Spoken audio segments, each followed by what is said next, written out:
بسم اللہ الرحمن الرحیم۔ 8 فروری کو ملک میں قومی اسمبلی اور صوبائی اسمبلیوں کے انتخابات ہو چکے ہیں۔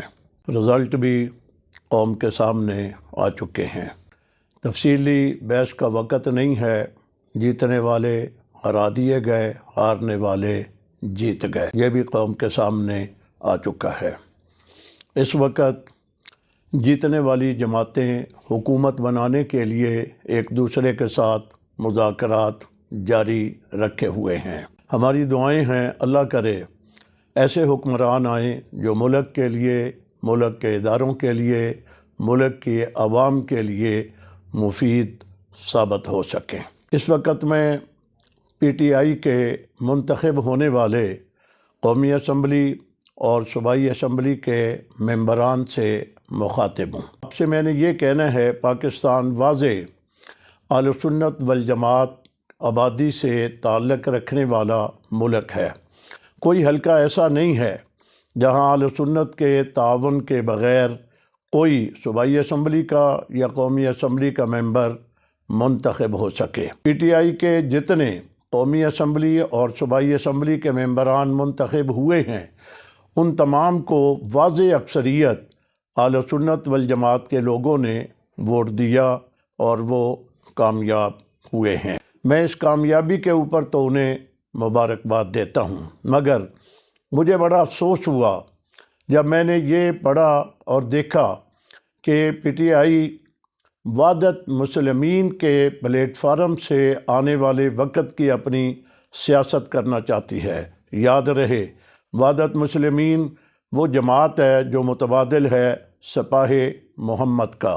سپاہ محمد ایک دہشت گرد تنظیم ہے جو اہل سنت والجماعت کے قائدین اور اہل سنت کے کارکنان کے شہادتوں میں ملوث ہے، اور ان کے رابطے واضح طور پر ایران کے ساتھ کسی سے ڈھکے چھپے ہوئے نہیں ہیں۔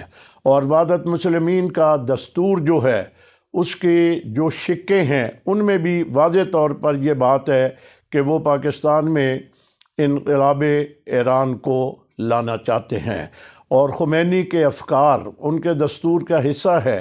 میں یہاں یہ تو نہیں بتا سکتا کہ خمینی کے نظریات کیا ہیں، مگر اراکین اسمبلی کو ضرور انہیں پڑھنا چاہیے خمینی کے نظریات و عقائد کیا ہیں۔ جب ان کا فارم فل کریں گے تو کیا اہل سنت سے تعلق رکھنے والے ممبران اپنا عقیدہ تبدیل کر لیں گے؟ میں امید رکھوں گا ایسے تمام ممبران سے جو یقیناً منتخب ہیں اور پڑھے لکھے ہیں، انہیں اس کا فارم فل کرتے ہوئے اپنے عقیدے کو سامنے ضرور رکھنا ہوگا۔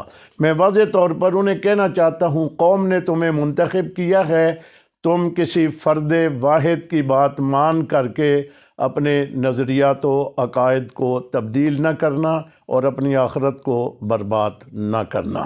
ایسے ہی موقع پر میں یہ بات بھی کہنا چاہوں گا، مولانا فضل الرحمن صاحب ہمارے لیے قابل احترام ہیں، ہمارے بھائی ہیں، ہمارے بزرگ ہیں۔ کل تک جس پی ٹی آئی کے بارے میں جن نظریات کا وہ اظہار کیا کرتے تھے، ان کے ساتھ اب مذاکرات انہی کے ساتھ بیٹھ کر کے جگ ہنسائی کا سبب بن رہے ہیں۔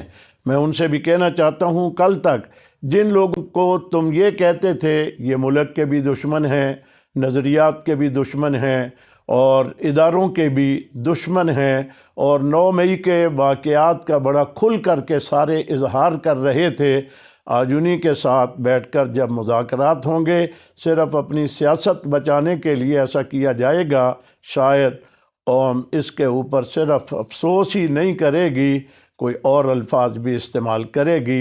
مولانا صاحب کو اپنی شخصیت کا لحاظ رکھتے ہوئے اپنے مستقبل کو سامنے رکھنا چاہیے۔